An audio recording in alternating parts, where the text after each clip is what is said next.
Oui, bonjour à tous, voilà, Éric Jarras.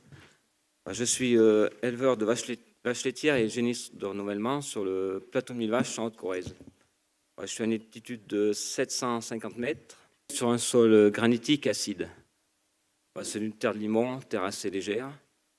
Voilà, et je suis membre de l'ADAPA depuis une douzaine d'années. Si tu veux un peu expliquer l'ADAPA. Oui.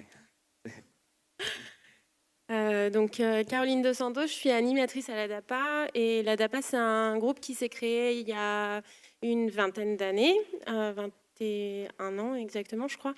Ce groupe-là il s'est créé à la suite, c'est des éleveurs qui se sont interrogés à la suite de la crise de l'ESB un peu sur les intrants qu'ils avaient sur leur ferme, sur la manière d'être plus autonome compte tenu du contexte de la crise et qui ont commencé un peu à explorer tout le champ des prairies, enfin déjà des cultures, qu'est-ce qu'ils pouvaient faire comme culture sur leur ferme, puis ensuite c'est aller un peu plus sur les prairies temporaires, avec un peu la rencontre de personnages emblématiques comme Pochon. Et puis au fur et à mesure, étant donné qu'en Limousin on a énormément de prairies naturelles, on a commencé à focaliser un peu plus notre attention sur ce qui existait au sein du Massif central comme type de prairie. On est resté au début sur des prairies extrêmement productives, enfin plus productives et où des espèces un peu emblématiques en agriculture comme le régras, le dactyle sont très présents. Sont très présentes. Et puis ensuite, on est allé au fur et à mesure sur des prairies qui sont un peu moins poussantes, comment les activer, et finalement les milieux semi-naturels, voilà, comment on pâture des landes, comment on pâture des zones humides, comment on fait un mix de tout ça pour arriver à s'en sortir économiquement parlant, avec une autonomie fourragère maximale. Voilà. Donc maintenant, à toi. Et voilà, ouais, j'exploite 43 hectares. Voilà, bon, il y a 2 hectares de céréales. Moi, c'est les céréales, c'est dans la rotation. Pour moi, c'est pas pour le grain, parce que je fais maximum 40 quintaux, c'est plutôt pour la paille, pour la litière. Voilà, c'est du triticale seigle. Voilà, après, le reste, les 40, grosse quarantaine d'hectares, c'est de la prairie. Alors, j'ai 3 types de prairies. J'ai la prairie naturelle, mésophile, prairie humide et prairie temporaire. Et voilà, moi, je suis avant tout agriculteur observateur. Je passe beaucoup de temps dans mes parcelles et avec mes animaux aussi. Et voilà, et petit à petit, grâce au groupe de la page, j'ai mis en place le pâturage tournant, on a eu des formations, on se reçoit chez l'un chez l'autre pour un peu parler un peu de nos problématiques. Et j'ai mis en place depuis 2005 le pâturage tournant, mais assez poussé quand même pour mon topo laitière parce que je n'utilise aucun engrais. Et j'ai tout basé sur la production d'herbe, c'est-à-dire les vélages commencent maintenant, jusqu'à quelques-unes l'été. Mon objectif, c'est de produire du lait à l'herbe, un système herbager pâturant le plus possible, quoi. Et bon, ce qu'on aperçoit maintenant, c'est qu'on a quelques difficultés entre ces années il y a la pluviométrie qui varie d'un mois à l'autre, des étés secs, l'an dernier été, automne sec. Comment dire, c'est en mettant un peu en place le premier tour du pâturage tournant que j'arrive un peu à. Moi, je n'ai pas fait de méthode, ni de céréales immatures. Je suis plus animalier que de faire du tracteur. Et voilà, alors c'est avec ce que j'ai sur mon exploitation que j'essaye de m'adapter à ces changements climatiques. Alors, mon objectif, voilà, bon, les bêtes sont sorties depuis une quinzaine de jours. Elles sont, comme je dis, c'est du nettoyage sur les parcelles. Il y a une partie des prairies qui est enrubanée. Je fais quand même un peu d'enrubanage. C'est celles qui rentrent dans la rotation avec les céréales. Et c'est des prairies qu'on ne peut pas trop faire en foin, c'est un système un peu régral. Alors, celles-ci sont enrubanées. Alors, les vaches laitières passent sur ces prairies en premier. Après, elles passent sur la surface de base. Alors, la surface de base, c'est une surface qui va être, en gros, c'est sur l'année, c'est 30 arbres par vache laitière.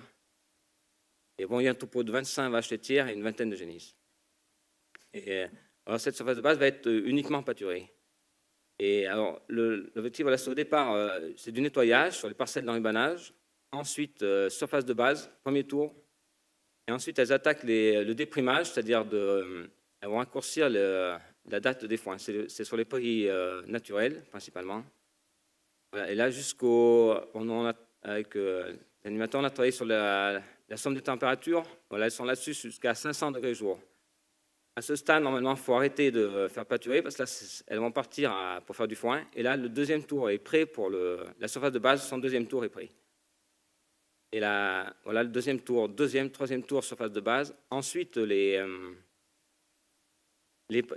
parcelles qui ont été mangées au départ dans le banage sont faites vers la fin mai. Et le 20 juin, par là, j'ai besoin de ces parcelles, c'est pour ça que je fais dans le banage, j'ai besoin de ces parcelles pour remettre pour la pâture. Ça fait une herbe fraîche, ça me soulage un peu la surface de base. Et après, ça continue. Voilà, je fais encore un autre tour, surface de base. Et ensuite viennent petit à petit, suivant l'enlèvement des foins, voilà, viennent les parcelles complémentaires, tout ce qui a été fait en foin. Alors, j'essaie d'optimiser. Moi, mon objectif, c'est d'avoir du lait sur les saisons de pâturage et au moins coût possible par la pâture. Je complémente un peu les animaux autour de 500-550 kg de concentré. C'est uniquement pour faire des fois, bon, quand il pleut, ça, il manque un peu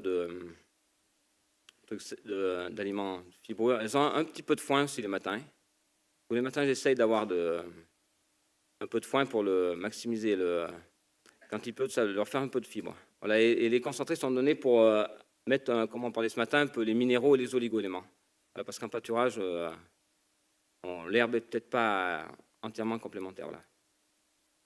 Et alors, l'objectif, c'est, avec ces changements climatiques, je m'aperçois que depuis que je sors les bêtes plus tôt, mon objectif, c'est de gagner un peu de stock.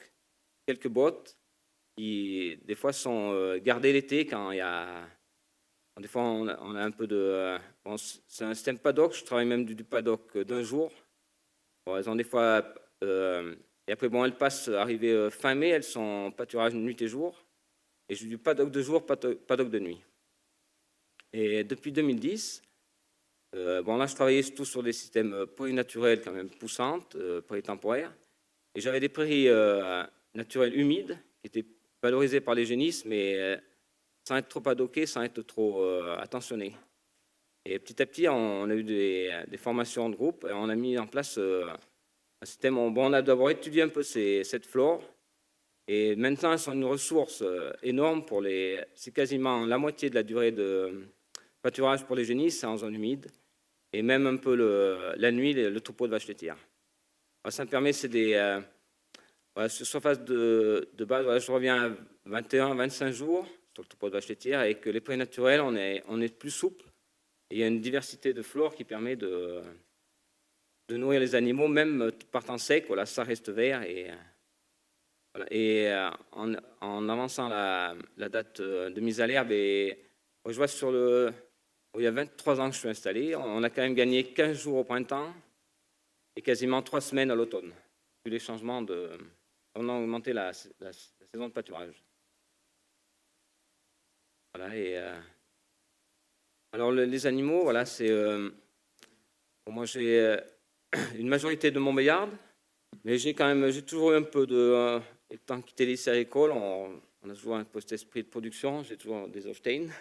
Mais l'Holstein en système herbe, moi, je ne la critique pas. L'Holstein, c'est une vache qui s'adapte à beaucoup de systèmes et qui est facile à conduire. Et bon, la production est à 5000 litres. Et je cherche, moi, surtout je ne regarde pas le niveau du temps, je regarde surtout la qualité du lait. Moi, j'essaye, avec mon système, j'arrive quand même à tourner à 43, 34, 43 de matière grasse, 34 de TP, sans engrais azoté, très peu complémenté. Voilà, c'est une histoire de... Si l'herbe est de qualité, normalement, le lait suit derrière. Et là, j'essaie un peu, bon, il y a toujours un peu cette mode, un peu d'abondance. C'est un croisement F1, abondance Montbéliarde. Et bon, on perd un peu en lait, mais bon, il n'y a pas trop de frais, quoi. Je veux dire, ça se complète. La Holstein, vous savez qu'elle est moins belle, physiquement, c'est moins beau, mais bon, elle donnera toujours du lait, quoi. Et voilà, et la Montbéliarde et l'abondance, elles sont déjà, comment dire, on valorise peut-être mieux au niveau boucherie, et la matière, surtout la matière utile du lait. Ouais. Et les petites génisses sont...